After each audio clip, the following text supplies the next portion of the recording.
Hello, everyone. My name is Will Brainerd. I'm a employee with the Indiana Securities Division. I'm the Senior Enforcement Counsel here. If you don't know much about the Securities Division, we're part of the Secretary of State's office. And what we do is we regulate the securities industry in Indiana. In addition, so that's your investment advisors, your broker dealers, in addition to loan brokers, collection agencies, and some other industries as well. So my talk here today, though, is just my opinion, and it's not the official opinion of the division. I'm just here to help our office do some outreach and go over a topic that's been making a lot of buzz in the news recently. So again, what we do with the division, we administer and enforce a couple areas of law, including the Indiana Uniform Securities Act. It's what's called our state blue sky law, in addition to loan broker and franchise acts. Providing us complaints or alerts can really help us protect Hoosiers and can sometimes result in people who are victims of securities fraud receive restitution. So please feel free to get in touch with us because we're here to help. Here's our website. This is called the Indiana Securities Portal. It's right there, securities.sos.in.gov. Through that website, you can do things like submit complaints, find out important information for investors, and search to see some of the things I'll talk about, whether the professionals or the products you're dealing with have been properly registered with our office. All right. So again, we try to prevent some crimes before they happen. Get in touch with us to confirm that your advisor or broker dealer is registered. Find out if a security's been registered or an exemption's been claimed, and send us complaints if you think you've been the target or the victim of fraudulent or unlawful conduct. Also direct you to NASA, the lesser known NASA. It's the North American Securities Administrators Association. They've got a lot of great information, including about the topic we're going over today for investors. And there's their website there, nasa.org. All right, so today I'm going to just talk very briefly about cryptocurrency in the context of investment fraud. Now, I'm going to be the first to tell you that I'm not a tech expert or anything like that.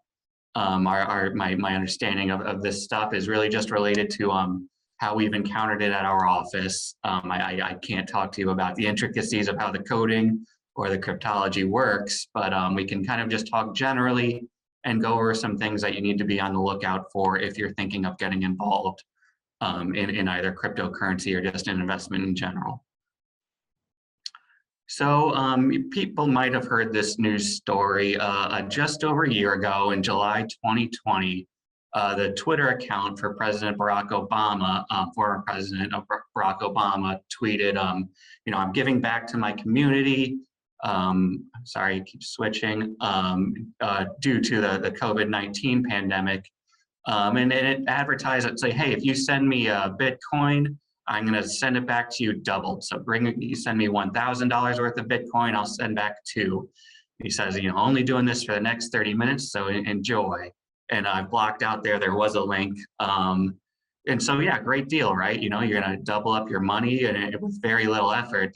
The only problem is that the Department of Justice has accused someone of perpetrating a fraud, and that this was not a real tweet. It was not a real offer. There was a real tweet. It was not a real offer by the president or any other of the celebrities who were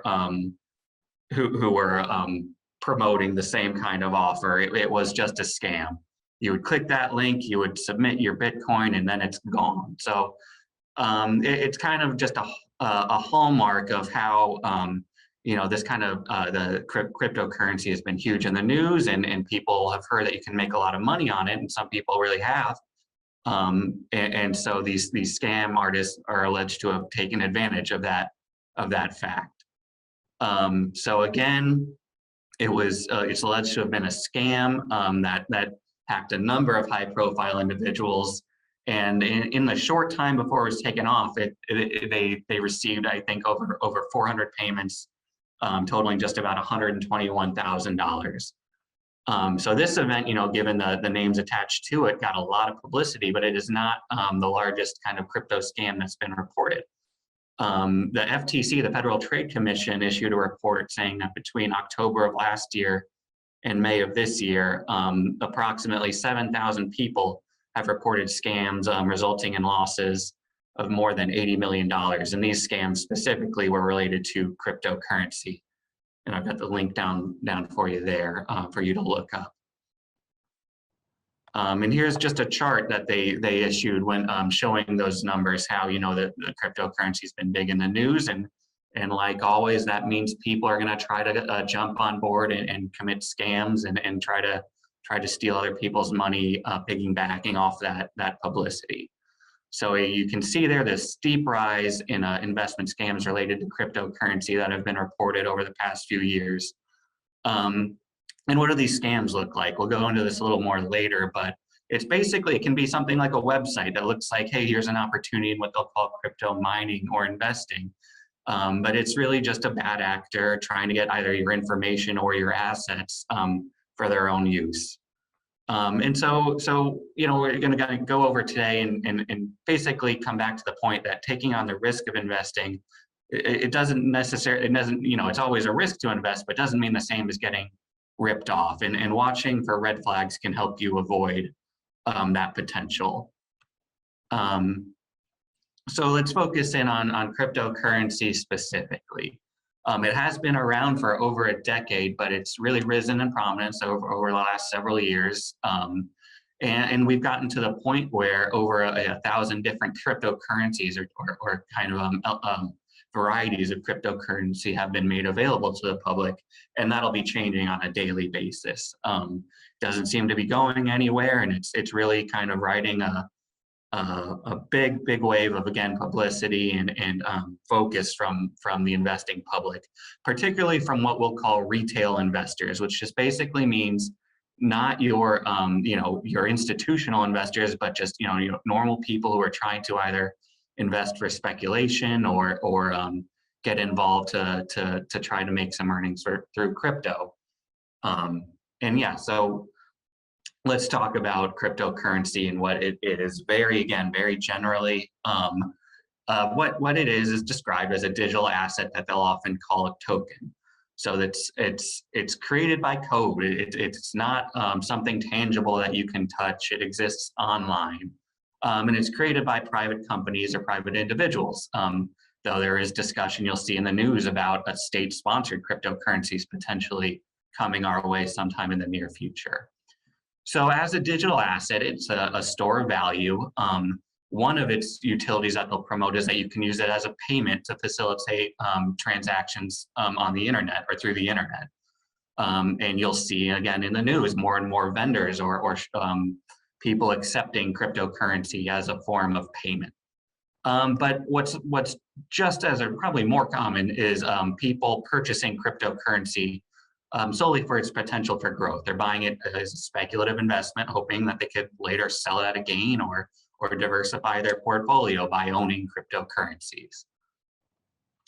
So just more terms, you'll kind of see this digital asset. You keep it in what's called a digital wallet. It's just basically that your information storage. That wallet can be either online on your computer's desktop or on like an external hard drive where you would store your cryptocurrency.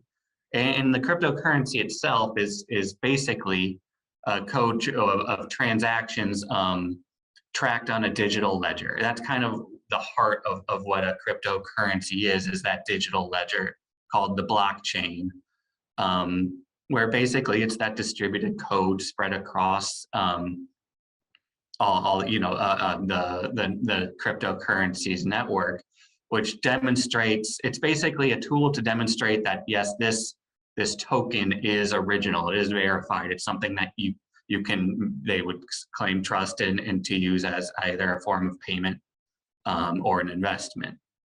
Some of its benefits is, you know, it's not like a credit card bill that's tied to a specific account. So it does promote, or it's promoted based on some degree of increased anonymity.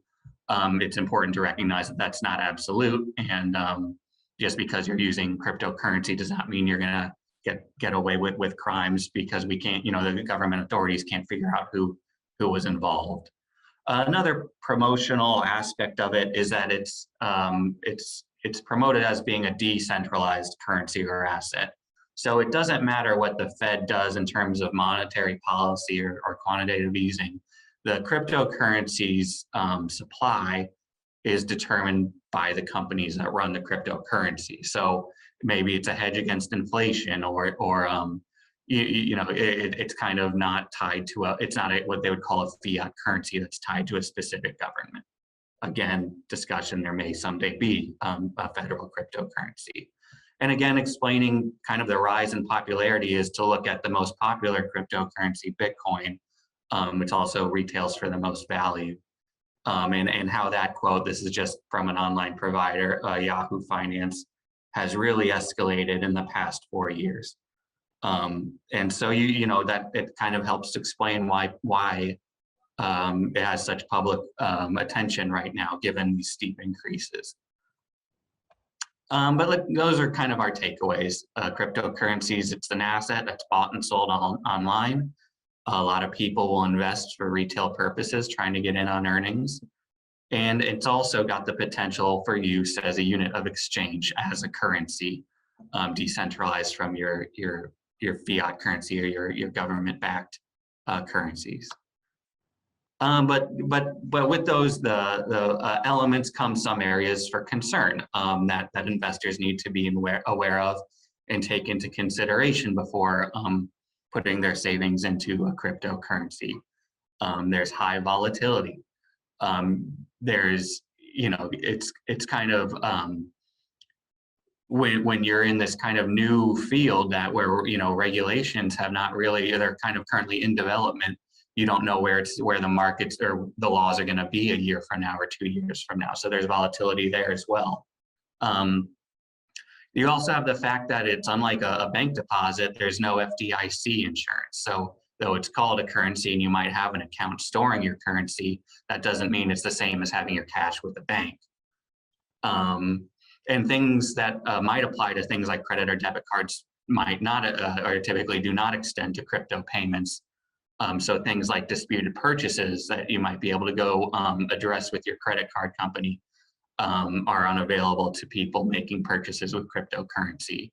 And again, yeah, there's only that emerging regulatory oversight that kind of leaves its future kind of with a question mark. We don't know where it's going to be 5 years from now. So going back to that FTC chart, what kind of scams or schemes have we seen people use to try to unlawfully get access to other people's cryptocurrency? One are fake digital wallets. So you go on the internet and what looks like a place to safely store or maintain your cryptocurrency is really just a tool to put it in the hands of the bad actors, and then you never see it again. It's a fake wallet where you think you can kind of store your crypto, but it's really just a means for someone else to steal it. Particularly for low volume cryptocurrencies, they can be traded on exchanges that are also available online. And we've seen people on the internet, communities of people on the internet trying to push and promote those cryptocurrencies artificially, making it seem as though there's a big demand, high volume trading, or a spike in trading volume might cause the price to increase because people think, hey, it's the next big thing. But it's really a scheme being manipulated by some online actors who at the designated time or a coordinated time all sell off and stop rebuying, and then that demand is revealed to be artificial, and the price then plummets while they've gotten out at the top of the market. So that's called a pump and dump scheme, and it's cryptocurrencies are susceptible to it, or can be susceptible to it. Another one is what's called an ICO, or an initial coin offering, and that effectively is just someone saying, or company saying, I'm going to design a cryptocurrency and we hope to make money by promoting and selling that cryptocurrency. You need to invest in my business.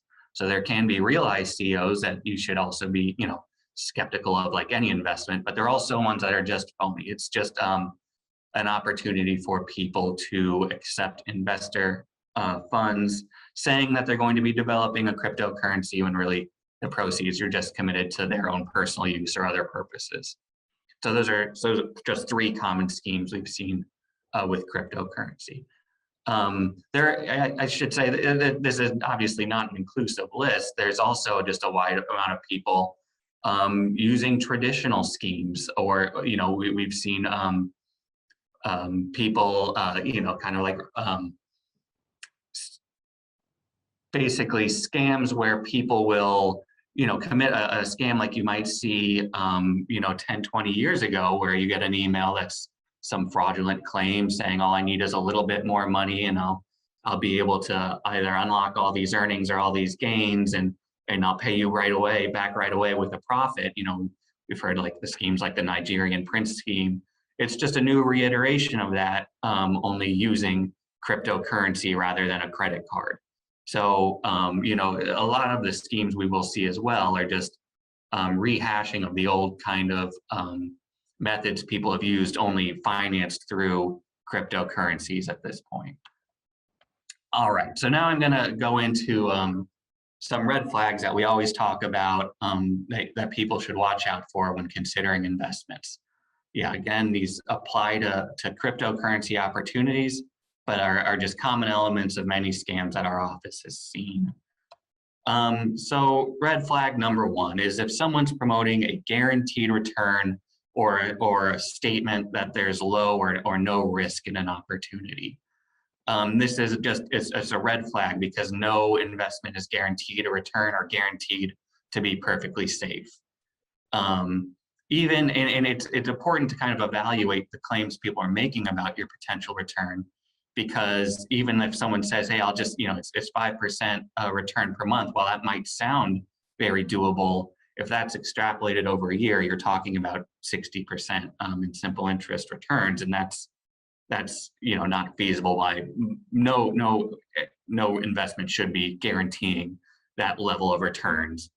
Again, because risk-free offerings just don't exist. So red flag number one, it's totally safe, it's not risky, and it's guaranteed.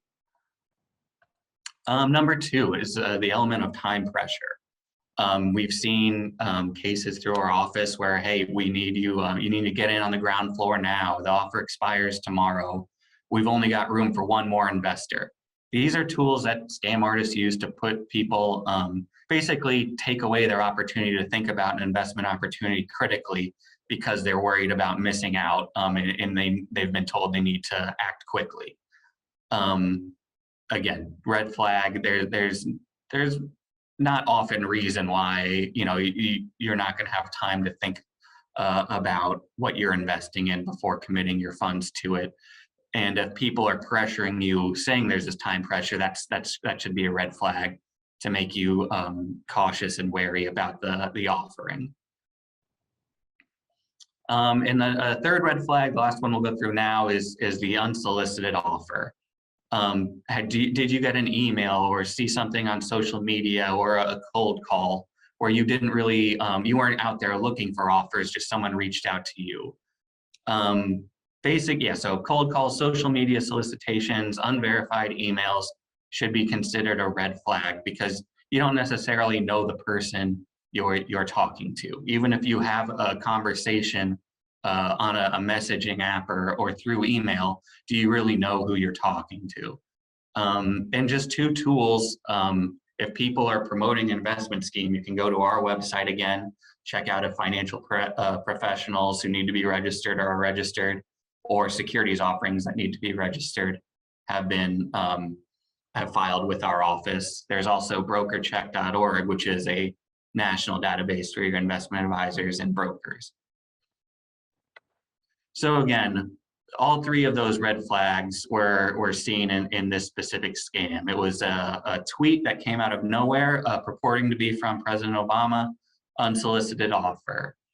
It guaranteed a 100% return. We're gonna double your money, just for no effort at all. It's just out of, it's promoted as a charitable kind of offer due to COVID. And yep, don't think about it. You've got 30 minutes, and if you don't, put your Bitcoin in this offer right now, you've missed your shot. So there's your time pressure. So this one got all three. So it's just kind of an example of how you can apply those 3 red flags to any offer that you might see. Other things, when you're considering an investment offer is, has the offeror made available prospectus or white paper or just financial information about the offering?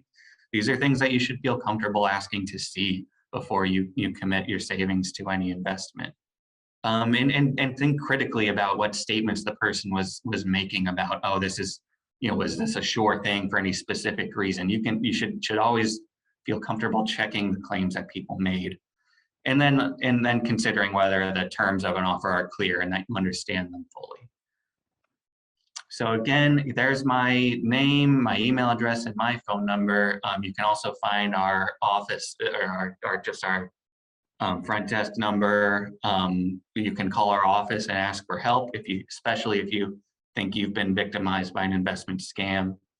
Also, reporting crypto-specific scams should be reported to the Federal Trade Commission at that website there.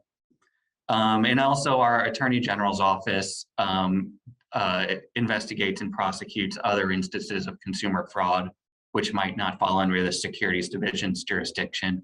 So I put the Consumer Protection Division's website there. That is the end of my presentation, but again, please feel free to reach out to our office, and we're happy to help. So thank you all very much.